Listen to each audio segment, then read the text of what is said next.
groups, or should a regulator, UK regulator, be asking these questions about Facebook groups? I mean, from what you're saying, they are a significant driver of engagement, and if engagement is part of the problem, the way Facebook have designed it, then groups must be a big part of that too. Groups, part of what is dangerous about groups is that, we talk about sometimes this idea of, is this an individual problem or is this a societal problem? One of the things that happens in aggregate is the algorithms take people who have very mainstream interests and they push them towards extreme interests. You can be someone center left and you'll get pushed to radical left. You can be center right, you'll get pushed to radical right. You can be looking for healthy recipes, you'll get pushed to anorexia content. There are examples in Facebook's research of all this. One of the things that happens with groups and with networks of groups is that people see echo chambers that create social norms. So if I'm in a group that has lots of COVID misinformation, and I see over and over again that if someone gives COVID vaccine, things they encourage people to get vaccinated, they get completely pounced upon. They get torn apart.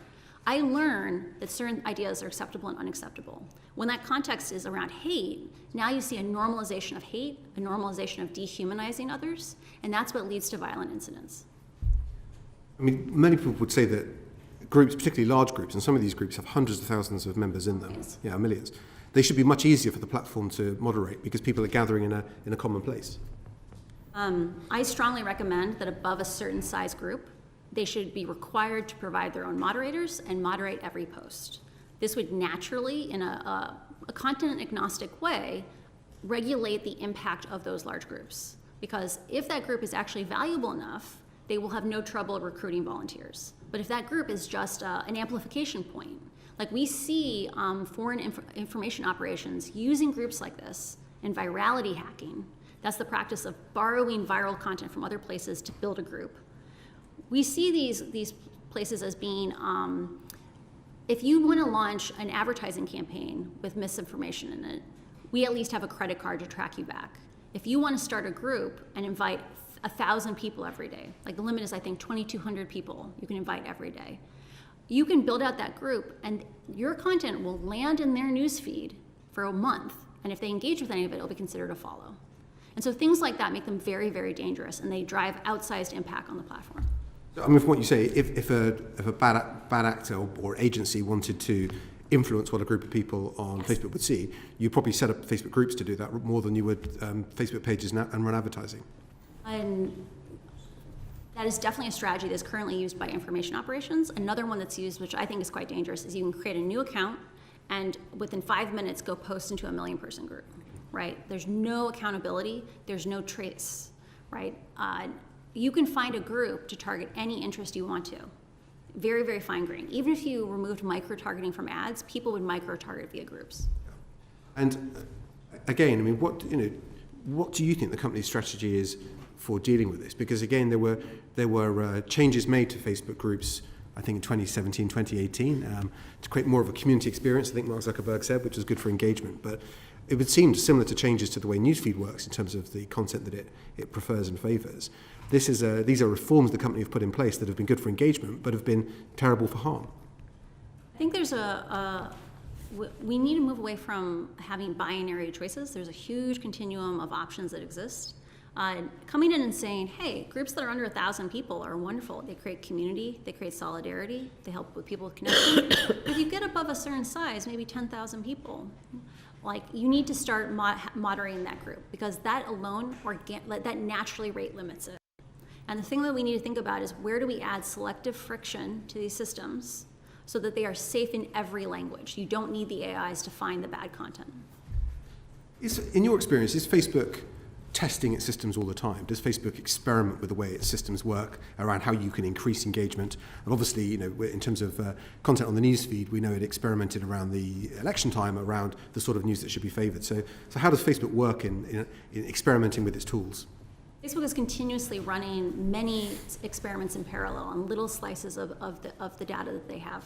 I'm a strong proponent that Facebook should have to publish a feed of all the experiments they're running. They don't have to tell us what the experiment is, just an ID. And even just seeing the results data would allow us to establish patterns of behavior.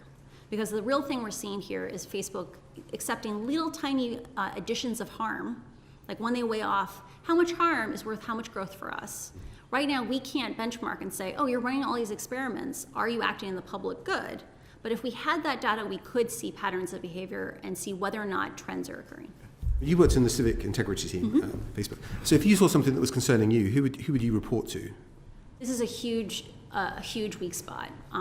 If I drove a bus in the United States, there would be a phone number in my break room that I could call that would say, did you see something that endangered public safety? Call this number. Someone will take you seriously and listen to you in like the Department of Transportation.